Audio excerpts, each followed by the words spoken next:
Hey guys, if you've ever been frustrated by iTunes and just want a simple way to transfer music from your computer to your iPhone, this video is for you. Today, I'll show you step-by-step how to use Syncios Mobile Manager for free to transfer songs quickly and easily. No iTunes required. Step 1. Launch Syncios Mobile Manager and connect your iPhone to PC with a USB cable. Step 2. Select the Music tab.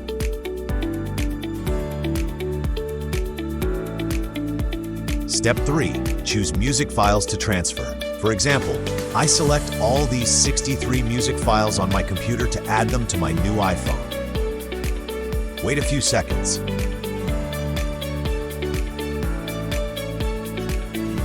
Now we can see that Syncios has successfully transferred selected songs from the PC to my iPhone's music library. No iTunes.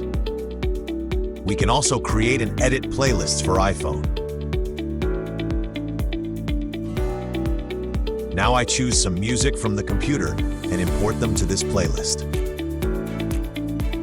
A few seconds later, we can see that the songs I selected have been added to this playlist. That's how you transfer music from computer to iPhone without iTunes. No hassle.